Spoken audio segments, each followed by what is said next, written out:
강남 성결교회를 섬기셨던 김항식 집사님이란 분이 계십니다.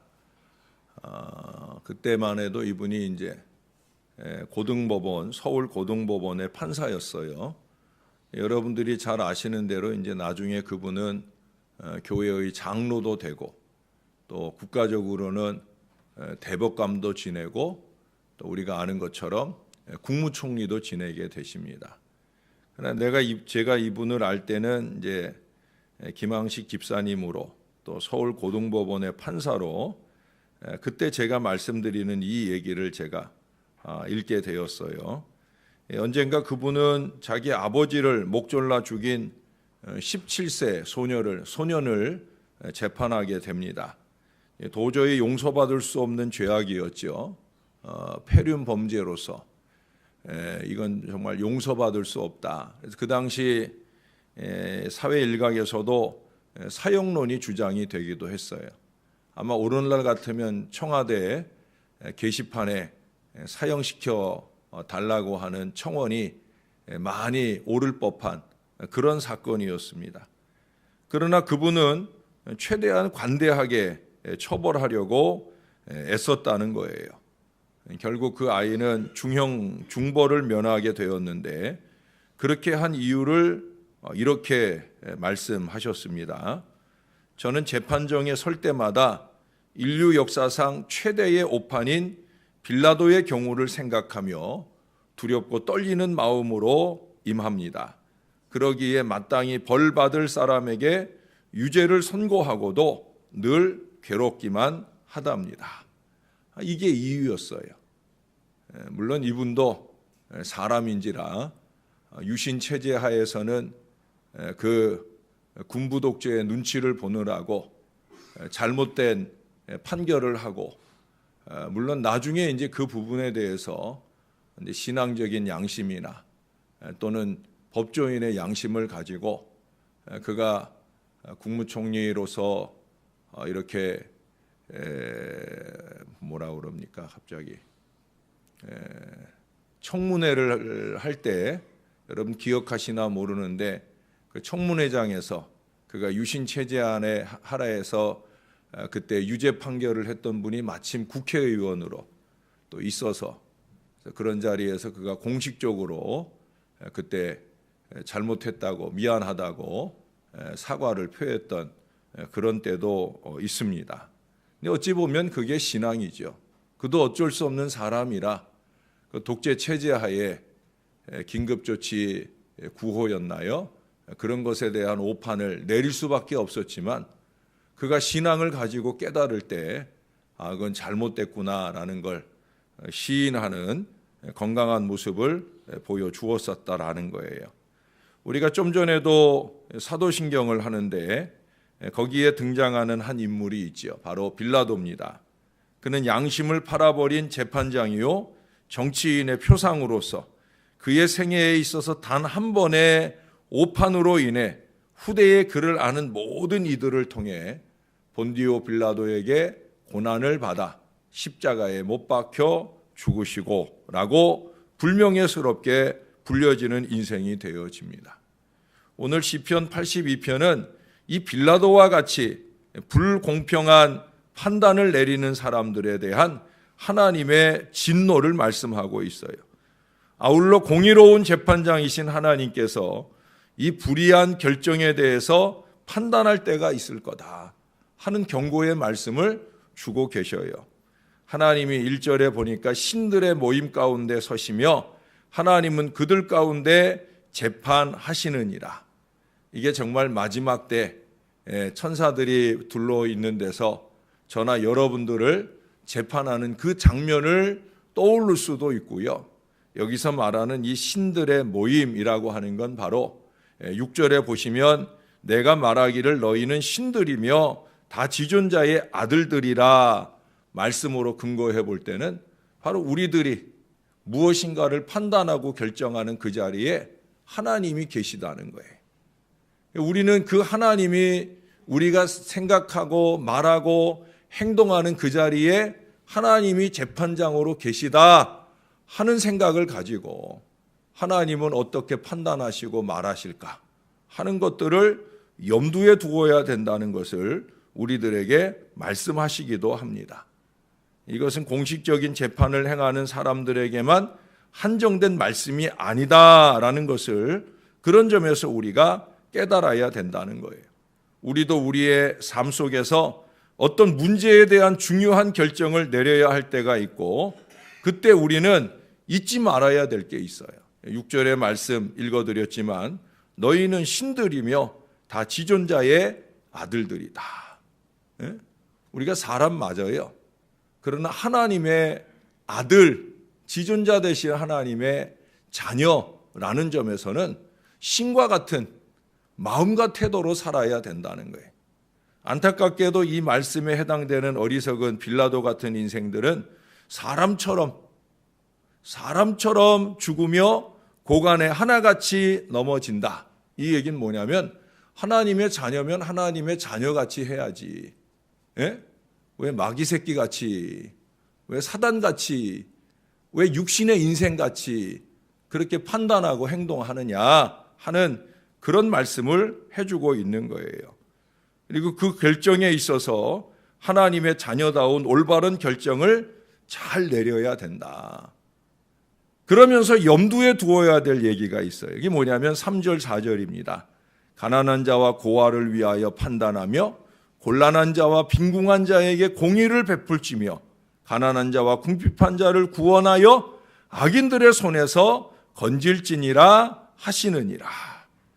약한 자의 편에서 올바른 판단을 잘 해주어야 되는 전제를 말하고 있어요. 이 82편에서는 불의한 재판관들, 빌라도와 같이 오판을 내린 자들의 그 특징적인 모습을 두 가지로 얘기하면서 우리에게 교훈을 주고 있습니다. 첫째로 꼽을 수 있는 것은 2절입니다. 너희가 불공평한 판단을 하며 악인의 낫보기를 언제까지 하려느냐. 이게 무슨 얘기냐면 불의한 재판관의 첫 번째 특징이라는 것이 악인의 눈치를 살핀다는 거예요. 자기의 인기나 자리를 지키기 위해서 불공평한 결정을 내리는 자리에 있다는 거예요. 옛날에 신호등이 겁나게 세워지는 때가 있었어요. 그곳에 신호등이 정말 필요한지 어떤지, 오히려 교통소통에 심각한 방해가 되는지 어떤지 이거 상관없이 그저 서류만 접수되면 다른 어떤 민원보다 우선적으로 처리되곤 하던 때가 있었습니다. 여러분 기억하시나 모르겠는데, 모르는 사람들은 야, 살기 좋아진다, 그저 민원만 내면 바로바로 신호등이 탁탁 쓴다, 이렇게 생각을 했었는데 나중에 알고 보니까 대통령의 측근이 이 신호등 설치를 통해서 엄청난 부를 축적해 간다는 참 웃지 못할 이야기가 들려왔던 적이 있습니다.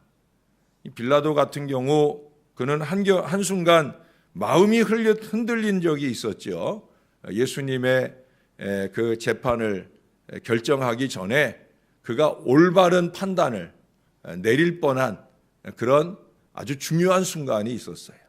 그건 뭐냐면 그의 지혜로운 아내인 클라우디아의 그 애정어린 권면과 예수님을 직접 신문에 봐도 죄를 찾을 수 없다 하는 이런 마음이 들었을 때, 그 마음과 그 권면을 그가 따라갔어야 되는데, 예수님의 무죄를 단호히 선고했어야 되는데 그는 그러지 못했어요. 왜 그러지 못했어요? 밀란이 일어나면 자기의 목이 잘릴지도 몰랐고, 또 유대인들에 대한 인기 관리에도 지장이 있을 거라 하는 이런 생각이 미치게 될 때 그는 둘러선 유대 악인들의 그 낯빛이 원하는 대로 결정해 주었다라고 하는 거예요. 군중 심리에 부하내동한 거죠. 이게 옳은 건지 그른 건지 자기 마음이 말하고 있고, 또 자기 아내가 지혜롭게 권면을 했는데도 불구하고 그는 그것을 따라갈 생각을 하지 못하는 거예요. 자신은 죄 없다고 무관하다고 손을 씻었지만, 그러나 그의 손을 그렇게 씻는다고 씻어지는 죄가 될 수는 없었다라고 하는 거예요. 우리도 이런 타협안을 올바른 결정이라고 합리화할 때가 많이 있죠. 직장에서의 내 자리나 가족이나 집안에서의 내 위치가 손상될 위기가 있을 때, 그럴 때 여지없이 비신앙인이 되면서라도 하나님께서 잠시 눈 감아 주시겠지, 하나님은 장님이야 라는 어리석은 생각으로 스스로를 자위할 때가 많이 있다는 거예요. 제가 어제 오후에도 말씀드렸지만 하나님 God is nowhere 아니거든요. 하나님은 어디에도 없다 아니고 God is now here. 하나님은 지금 여기 계신다. 우리가 예배하는 그 자리에는 물론이고 우리가 말하고 행동하는 모든 자리에 주님이 계시다라는 거예요. 형식이 중요한 게 아니고 마음이 중요하다라고 말하면서 불의를 인정해주고 슬쩍 넘어가 보려고 하는 이러한 것들, 오늘 말씀해 보면 하나님은 그거 싫어하신다는 거예요. 하나님은 공의로운 재판장이라 절대 싫어하신다는 거예요. 여러분, 기름과 물이 이렇게 많은데 그 위에 기름을 한 방울 떨어뜨려 보셨습니까? 안 해보셨으면 오늘 집에 가서 바켓스에다가 물 가득 담아놓고, 바켓스 죄송합니다, 양동이에다가 물 가득 담아두고 그 위에 식용유 한 방울이라도 딱 떨어뜨려 보세요. 섞여요, 안 섞여요? 절대 안 섞여요. 아무리 물이 많아도 그 위에 기름은 아무리 적어도 섞이지 않고 둥둥 떠 있습니다. 저는 우리 그리스도인들은 믿음의 기름이다라고 생각을 해요. 믿지 않는 불의가 우리를 우겨싼다고 할지라도 우리는 담대히 노, 안 됩니다 할 수 있어야 된다는 거예요. 제가 존경하는 어른이 계시지요. 성덕교회 원로 목사님이신 박성진 목사님이에요. 제가 그분을 7년 3개월 동안 그 어른을 섬기면서 제가 그 어른에게 가장 존경스러운 모습 가운데 하나가 뭐냐, 이분은 노를 포기하지 않는다는 거예요. 신앙적인 양심상, 자기의 목회적인 도의상 노 한 일에 대해서 절대 구부리는 법이 없어요. 인정에 끌리지 않아요. 그러니까 일예로 든 게 이제 제가 여러분들한테 그 예를 들었어요. 제사상이 차려진 데 가서는 예배하지 않아요. 상갓집에 가가지고 아무리 큰 슬픔에 빠져 있어도 거기 제사상이 차려 있으면 거기선 예배하지 않아요. 거기가 장로 집안이건 권사 집안이건 상관없이 오히려 더 예배하지 않아요. 노 하고 그저 간단하게 기도만 하고 나오십니다. 저는 조금 마음이 약해서 말씀 한 구절 읽고 기도하는 것까지 하는데, 사실은 그것도 그 어른을 존경하는 저로서는 간단히 기도하고 와야 되는데, 저는 그래도 아직도 이 마음이 약해서 그래서 말씀 한 구절 읽고 기도하는 것으로 예배의 형식은 안 갖추고 그렇게 약식으로 위로하고 오기는 합니다. 그러나 제가 그 어른에게 늘 한결같이 보았던 모습은 아닌 건 아닌 거예요. 절대 아닌 겁니다. 저나 여러분들이 믿음을 지키자 하면 그렇게 살아갈 수 있어야 됩니다. 신앙에 있어서만큼은 그래야 된다는 거예요. 혹여라도 이 부족한 종이 그렇게 신앙과 진리의 기준에 있어서 노 하는 순간이 있을 때 여러분 이해해 주시기 바라요.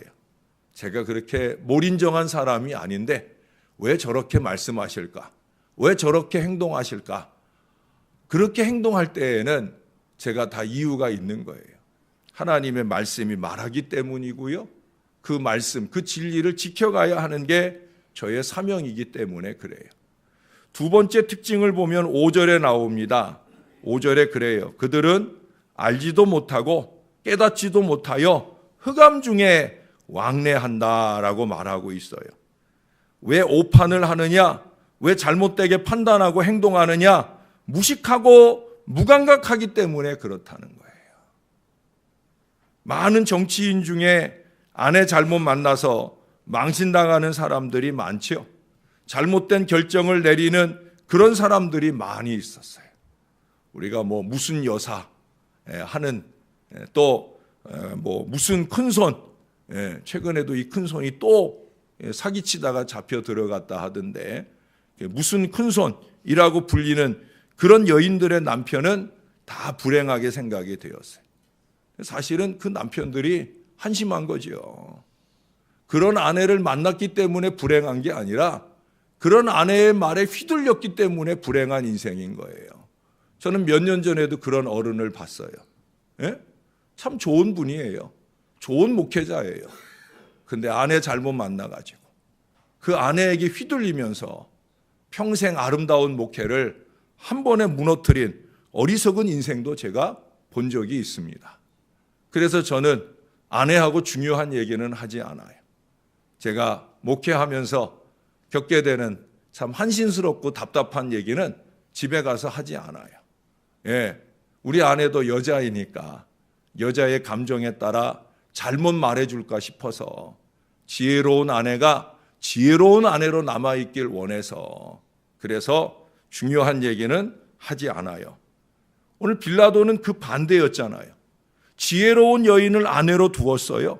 그 여인이 권면하는 그 말을 그가 들었다고 하면 이 무식한 결정을 내리지 않았을 거예요. 그런데 대부분의 남편이 베갯머리 송사에 다 넘어갑니다. 아내가 쏙닥쏙닥 하면 이게 뭐 판단력이 다 무너지는 거예요. 그래서 올바른 판단을 제대로 하지 못하는 어리석음을 범하게 돼요. 여러분, 빌라도가 왜 무식합니까? 진리이신 예수 그리스도를 알지 못했기 때문에 그래요. 심지어 진리이신 예수 그리스도를 앞에 두고 요한복음 18장 38절에 보면은 그가 그 예수님께 물어요. 진리가 무엇이냐? 전 그 자리에 있는 예수님이 얼마나 마음이 답답하셨을까.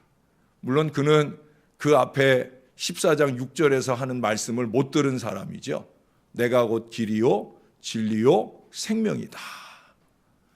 이 무식한 빌라도가 예수님이 진리이신 걸 알았다고 하면 그 예수님 앞에 함부로 진리가 무엇이냐라고 묻지 않았을 거예요.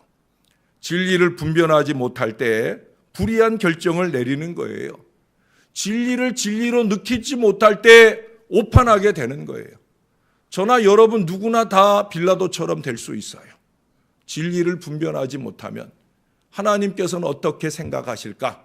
하나님은 어떻게 말씀하실까? 라는 것을 분별하는 신령한 지혜가 우리 가운데 사라지게 되면 우리도 빌라도처럼 될 수 있는 거예요. 아니, 어쩌면 우린 매 순간 빌라도처럼 살고 있는지 모르겠어요. 사랑하는 우리 여자 성도님들, 지혜로운 아내가 되어 주셔요. 진리를 아는 아내가 되셔서 남편들의 범죄를 적극적으로 막아주셔요. 뒤에서 베갯머리 송사로 남편들의 범죄를 자극하지 마시고 남편들이 신앙에 입각해서 신앙생활을 잘 할 수 있도록 지혜롭게 처신해 주시기 부탁을 드립니다. 우리 남자 성도님들은 항상 남자의 판단이 다 옳은 것 아니다라는 사실을 알아야 돼요. 당신이 뭘 안다고 그래? 하고 무시하면서 자기의 어리석은 판단대로 밀어붙이는 그런 생활을 하지 말라는 거예요. 아내가 적어도 말씀에 근거해서, 감정에 근거해서가 아니에요. 말씀에 근거해서 나에게 지혜로운 판단을 말해줄 때는 그곳에 귀를 기울일 수 있어야 돼요. 저도 솔직히 그렇습니다. 우리 아내가 말하고 우리 자식들이 말하는 것이 진리에 입각하고 신앙적이다라고 생각을 할 때는 절대 그 말을 무시하지 않아요. 저를 고쳐보려고 하기도 하고 때로는 교회를 목회하는데 도움을 얻기도 합니다. 중요한 건 뭐예요? 그 말들에 그 하는 말들이 이게 하나님이 판단으로 주시는 말씀이다 라는 이 예민함이 중요한 거예요. 이게 사람의 감정으로 하는 일이냐 아니면 하나님의 생각으로 하는 일이냐, 예수 믿는 저와 여러분은 이것에 예민할 수 있어야 돼요. 쓸데없는 감정에 요동하는 예민함, 그런 예민함은 없어도 돼요. 그런 건 자꾸 실수를 만들어 가거든요. 그게 아니라 하나님이 생각하실 때, 하나님이 바라보실 때 옳다고 하는 것에 대한 예민함을 가지고 그걸 추진하는 일에 있어서는 열심을 낼 수 있어야 되는 거죠. 그리고 더 중요한 것도 있죠. 그건 뭐예요? 죄에 대해서 예민해야 되는 거예요. 또 재판장 되시는 이 하나님의 진노에 대해서 예민할 수 있어야 되는 거예요.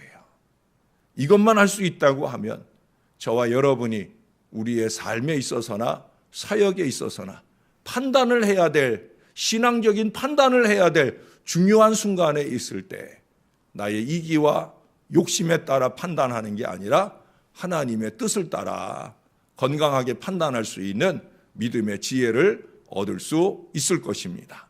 그럴 때에야 우리는 너희는 참으로 지존자의 아들들이다 라고 인정받을 신앙인이 될 거예요. 저의 목회는 저나 여러분이 그런 사람이 되도록 여러분들을 잘 이끌고 싶어요. 우리 모두가 말씀 위에 서서 그런 건강한 믿음의 사람들이 다 되시기를 우리 구주 예수님의 이름으로 간절히 축원합니다. 기도하겠습니다. 오늘도 사람들이 사는 집단 속에서는 불공평한 판단과 결정들이 이루어집니다. 특별히 신앙인들이 모여 의논하고 도모하는 일들 속에서도, 목사들이 모이고 장로들이 모이는 자리에서도 이게 하나님이 원하는 생각과 말을 하는 것이 아니라 어리석은 판단으로 그렇게 행동하는 것들을 많이 보게 됩니다. 오늘 시편 82편은 우리 하나님이 모든 자리에 재판장이 되시는 것을 말씀하고 있습니다. 또 우리를 향해서 선포하고 계십니다. 너희는 신과 같은 나의 자식들이다. 나처럼 생각하고 나처럼 말하고 나처럼 행동하는 건강한 신앙의 백성들이 됐으면 좋겠다. 세상이 죄악이 간영한 이러한 시대에 너희들의 마음을 죄악으로부터 지켜내고 마지막 때에 내가 너희를 향한 심판을 내릴 때 진노가 아니라 면류관이 되었으면 좋겠다 하시는 우리 주님의 음성을 들을 수 있도록 도와주시옵소서. 하나님, 우리에게 좀 신앙적 감각을 주시옵소서. 말씀에 입각한 올바른 생각과 판단을 할 수 있는 믿음의 지혜를 주시옵소서. 어리석은 감정과 이기에 휘둘리면서 잘못 생각하고 잘못 말하고 잘못 행동하는 안타까움이 아니라 하나님이 원하시는 것은 무엇일까? 부족한 종의 마음속에도 목회를 끝나는 순간까지 이 일을 골몰하면서 하나님 원하는 일, 이 백성들을 사랑으로 아끼고 돌보는 일, 이 백성들을 진리로 제대로 이끌어가는 일, 하나님 이 일에 마음을 놓치지 않는 목회자가 되게 도와 주시옵소서. 또한 이 백성들이 다른 건 몰라도 이러한 부분에 있어서는 부족한 종과 함께 주님의 길을 갈 수 있는 하나님의 사람들이 되게 하여 주옵소서. 예수님께서 할 말이 없어서 빌라도 앞에 입을 닫고 있었겠습니까? 예수님께서 힘이 없어서 12형 더 되는 천군과 천사를 불러올 수 있는 그 예수님이 힘없이 십자가에 달려 죽으셨겠습니까? 아버지 하나님의 뜻을 위하여, 온 인류의 구원을 위하여 그게 주님이 가실 길이었기에 가신 줄로 믿습니다. 우리도 그렇게 주님의 길을 가게 하여 주시옵소서. 예스 해야 될 자리에 예스 할 줄 알게 하시고 노 해야 될 자리에서 노 할 수 있는 신앙 양심으로 주 앞에 살아갈 수 있도록 은혜를 베풀어 주옵소서. 또 한 주간이 시작이 됩니다. 성탄절도 있고 송구영신 특세기간도 있습니다. 하나님, 우리가 더 나시는 아기 예수님과 가까워지는 시간이 되게 하여 주옵소서. 한 주간 동안 더 깊은 은혜 속에 살아 우리의 영이 갱신되고 아름다워짐으로 2019년을 희망으로 열어가기 부족함이 없도록 도와주옵소서.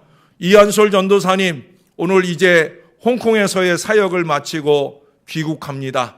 우리에게로 가까이 다가옵니다.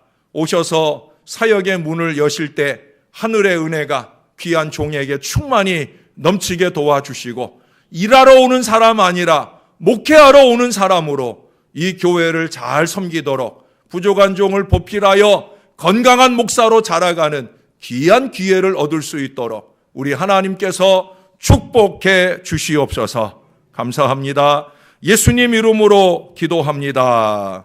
아멘.